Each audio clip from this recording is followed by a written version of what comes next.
Most of you undoubtedly use software in your everyday life, and a lot of you, I'm sure, depend on it heavily in your jobs. And have you stopped to reflect on why it's called software recently?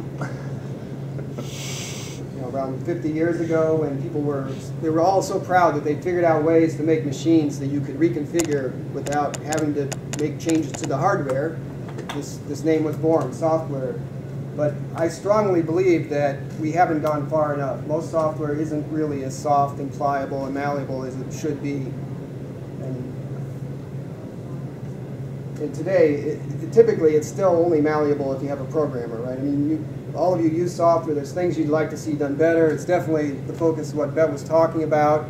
If you're doing contextual design, you'd like to be able to just make that change right there and then and fix it and help the user get moving on and take whatever that bump in the road is out of their way. And the good news is that there is a significant trend. We have the technology, we can be doing this, and the company that I founded, Sunview Software, we built this into our system. We have what's called an adaptive architecture.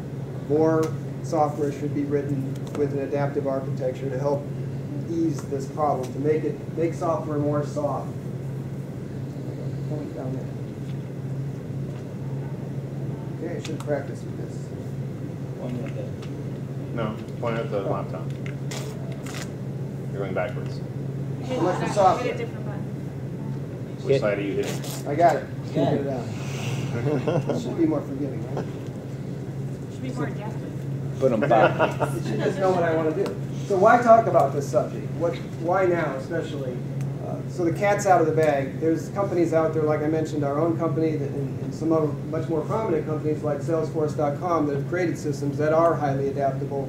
Business users, especially some in smaller companies, are getting a taste of this already, and they're starting to expect it. So if you're creating software, which some of you in this room may be doing, or if you're a consumer of software, if you're purchasing it, you should know to expect some of these capabilities in the software applications you're purchasing. And as well, computer users are more savvy these days, especially the younger people. They're growing up using technology, and they have much higher expectations. They expect that iPhone-like experience. They expect that Amazon.com experience in the software they use. And so there's just the bar's been raised on what software should be like and what it should do. So some of you may be thinking, customization, no thanks. Some of you may have been burned by SAP-like customizations in the past, or there's a product called BMC Remedy that our product competes with, and we hear this a lot from them as they come and buy our product, is that it's just too inflexible. They can't extend it. They can't tailor it the way they want to. So yeah, some of you, I'm sure, are still wondering what exactly I'm talking about. So let me be much more specific. I have a definition here. So my definition of software extensibility is ability for a non-programmer, and that's key, because again, you don't want it to take a long time to make these changes. The ability for a non-programmer to adapt software to meet the evolving business needs that you have through UI configuration. So again, if you're doing something like Bev was talking about, you're sitting with the customer, the user. Why should you have to go through this long cycle of making a request back through the vendor? Obviously, there will still be features that can't be tweaked and morphed. So we're talking about within limits. But these days, those limits can be pretty wide. Some concrete examples. For example, you're using a form, and maybe the form doesn't allow the range of inputs it should allow. That's something that's relatively easy for many applications these days. But on top of an adaptive architecture, you can make it even richer. Maybe the process needs one more step in the flow. Why should you have to go back to a developer to have them change that? It just isn't necessary these days if the right technology has been used.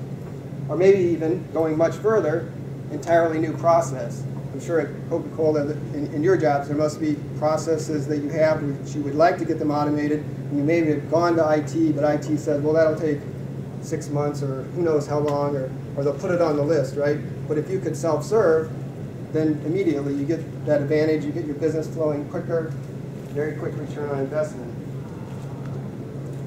I've written something called the Extensibility Manifesto. I'm not going to go through this right now. It's posted on a website, so if you go out and search for those 2 words, you'll be able to find it. Or you can attend the longer version of this speech next week in Minneapolis, where I'll be talking to you. So go peruse it on the web in the meantime. So at a real high level, because I know most of the people in this room are not software architects, but if you are, let's talk about what it takes to create an adaptive architecture. Because even if you're just a customer, you may want to understand this a little more deeply. There's what I call going meta. So instead of writing the software in a hard-coded way, as most software is, you create a layer that knows how to work with what you would have been hard-coding and kind of creates an engine for executing what we call the model or the schema. And you don't bake that in. You externalize it. You put that in a definition that can be used by the system so that it can process it.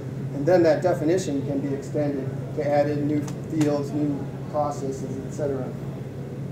And the way I frame it, it's separate. You also need to separate the what and the how. So you've got to separate what the system does from how the system does it and let them evolve in parallel and lead separate lives. Usually these systems will involve a tightly integrated workflow engine or rules engine. So if you needed to define that process, you could go into a UI. And that's a very critical part of this is the user interface for extending the product should be as easy to use as the rest of the system itself. This is not a typical thing that's been done in the past, is investing that much time in the user interface you use to tailor or extend the product. That's something that's changing very quickly. And then there's just a whole lot of new technology in the runtimes, the language runtimes that computers offer for making this happen. So even if you're in the past, a company even like Verizon may not have been willing to invest in doing this, but the means by which you can accomplish it in the language runtimes and the basic parts of the system that you get for free from whoever your vendor is, like Microsoft, for example, it makes it a lot easier to accomplish. Much less investment required. So if you're an architect or a developer, time to wake up. If your customers aren't demanding this now, they soon will be. Because again, if you just think about it as a business user, they're tired of being told no by IT. It's just not going to fly anymore, especially again as these younger people grow up and they know these things shouldn't take that long. So in conclusion, business users are much more savvier. They are making demands. They know to expect this capability.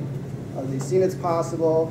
And it's time for everyone who's building software to consider using adaptive architecture underneath and provide this value to their customers. Thank you.